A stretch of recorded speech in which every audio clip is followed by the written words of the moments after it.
back it up a little bit. And I just hold them right in my hand and bend them right over. You still want to bend too close to the component, especially on these resistors. Sometimes it'll crack it. If you bend it right where the joint is, there it goes in. And gold is going to face me. So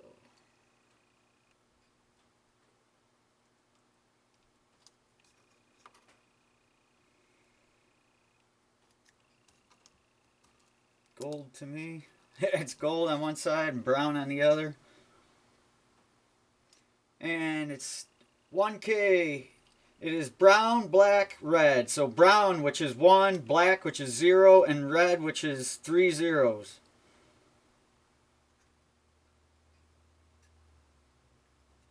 Two zeros. I'm sorry, 2 zeros. Orange is 3. Sorry about that. I hate giving the wrong information out. It bothers me.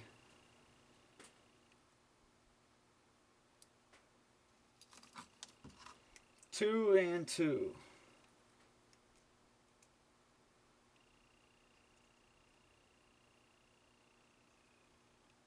Two at a time.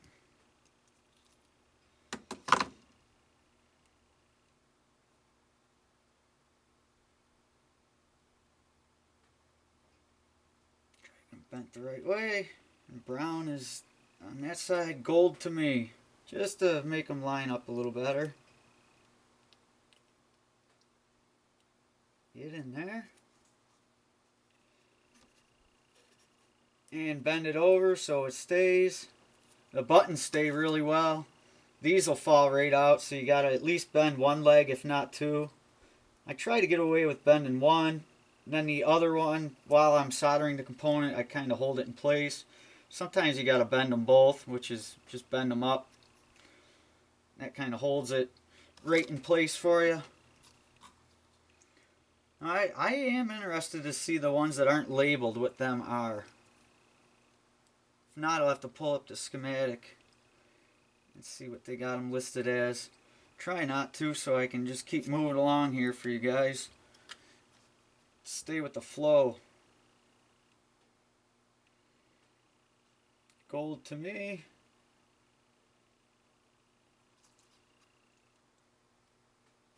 And again, these don't matter which way they go in. If they go in backwards or frontwards, there's no positive, negative, nothing like that. So you just put them in whichever way you feel comfortable with. You're going to want to, too, is test these, all your resistors before you put them in, just because they are mass produced. Just to double check on them and see that, that they're in the ballpark. Just save you from troubleshooting later if you have any issues, which hopefully we won't. Oh, that's getting tight. Tight to work now. And buttons. Buttons are down. Let's get the buttons in. Okay, I got my iron. It's been sitting there boiling away for a bit, so we're going to clean it off good and get some new solder on it. Oh, I was going to change my to a different solder too. I forgot. This solder's just, it's a little thick. Not thick, it's big. That's what I mean. It's big to use on something like this, the diameter of it.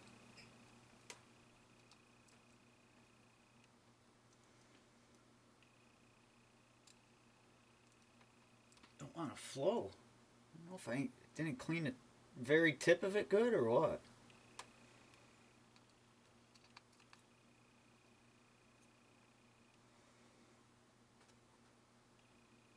There we go.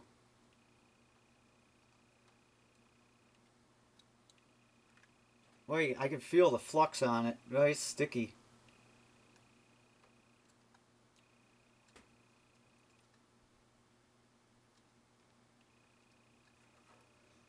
And I'll hold them resistors nice and straight.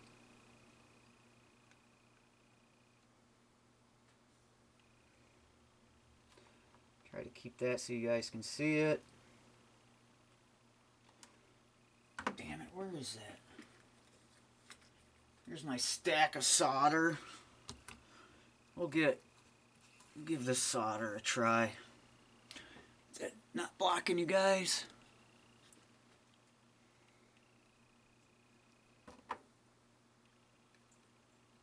Feed it right in.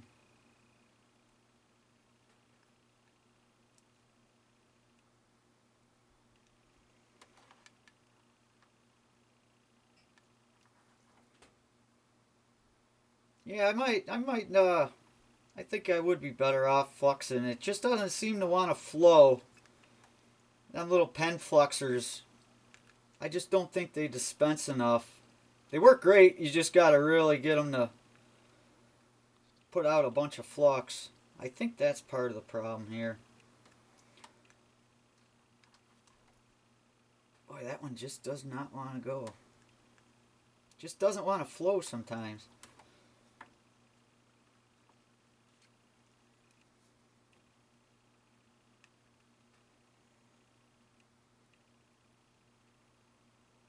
It flows good once I get it up on there.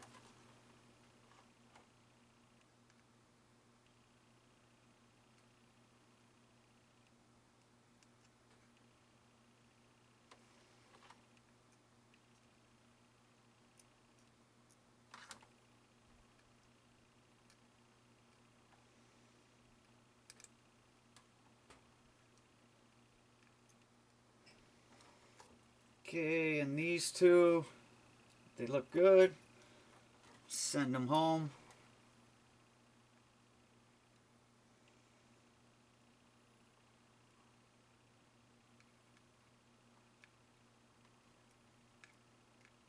Wasn't on that one long enough.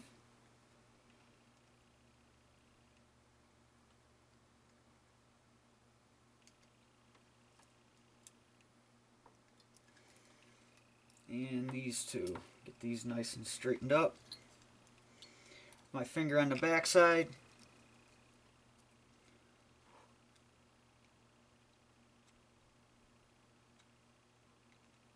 Now we're cooking.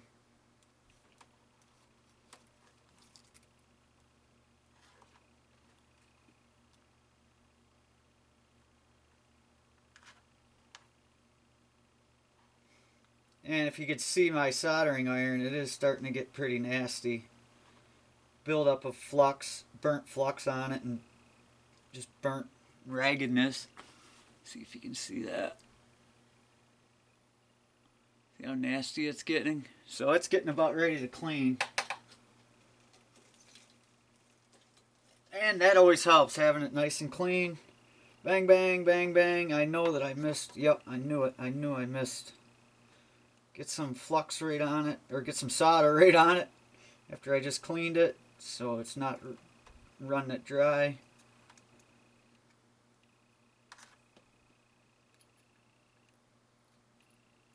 And again, the pad and the pin.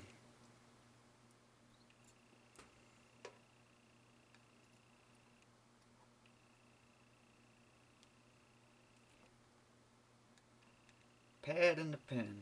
Come on.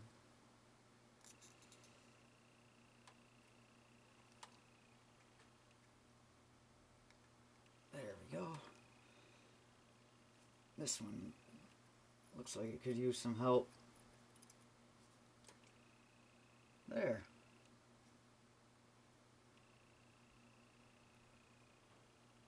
Very good. Give these a trimming. I'm a trimming.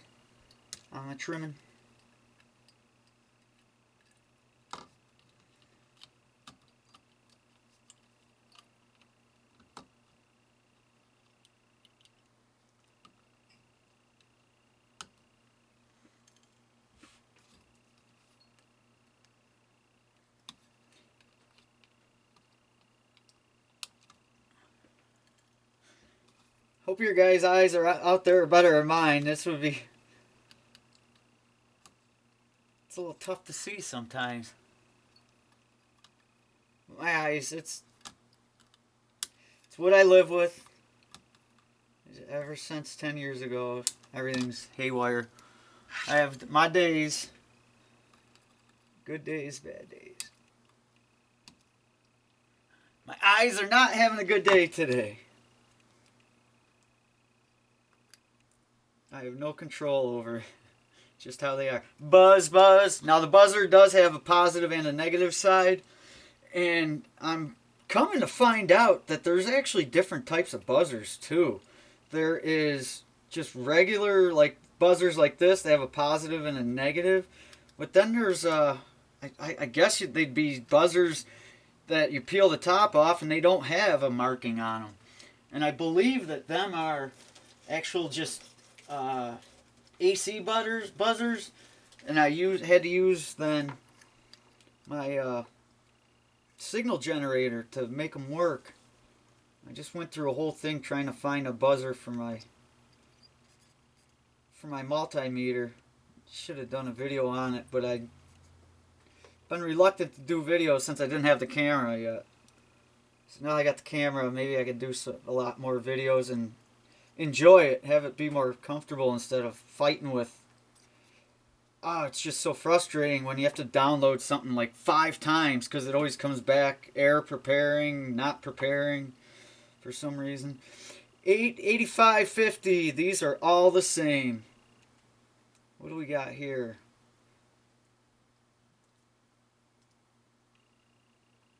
$100 microfarad.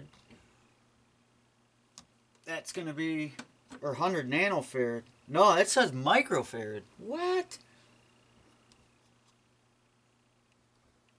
So what is that? That's 10.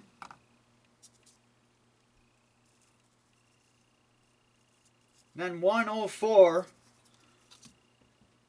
Let me write it out for you guys so we can see. You damn thing. Seem to make sense of this. Try to bring you in. I'm going to go the wrong way every single time I do that. So it's 1, 0, and 4 zeros. Is what these are labeled, these little red capacitors here. 1, 0, and then 4 zeros. So 1, 2, 3, and 4. That's picofarads, okay? So there's 100,000 picofarads, or it'll be 100 nanofarads, which is 100 nanofarads. So that ain't it. And this thing says 100. See it again. 100 microfarad. I'm going to have to dig for that. And then, yeah, right above it is the 104. Here's 104 and 104, and then the 7805 goes here. I'll do that after I do these two. Well, there's 100 microfarad right there.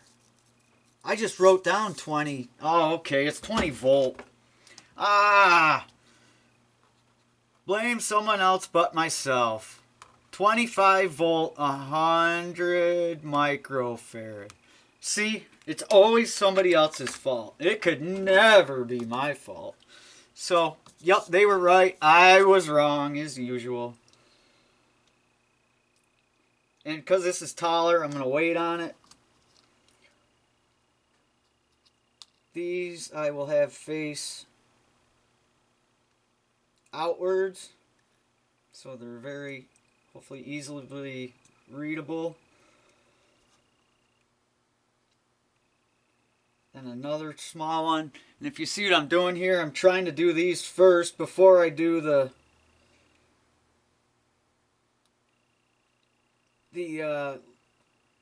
voltage regulator, the 5-volt voltage regulator, just because that's taller and it would be in my way. Same with the capacitor. Now I got everything else done.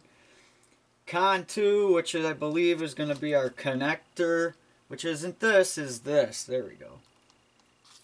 These are the same, and they look to be. Nope, that one's a 90. This one's straight up and down.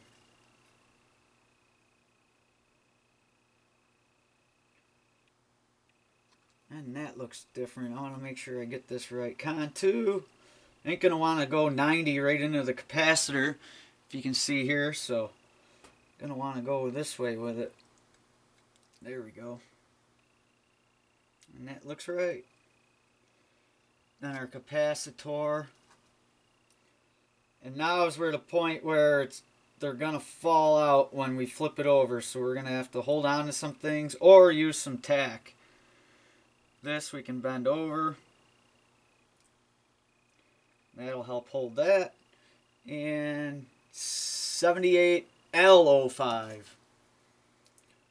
is next, and that's 7805. Just double checking. Yep, 78L05. L is for loud. We like it loud. And that one's being a little tough. Just a little bit. Legs need to be splayed out a little better.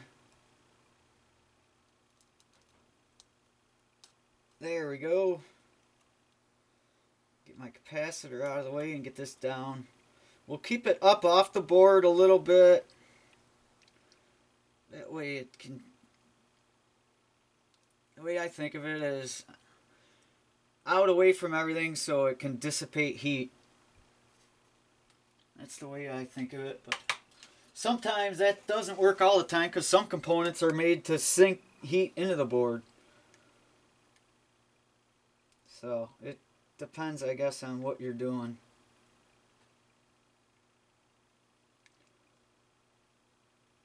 That's a tight one there, so we want to make sure we don't bridge it.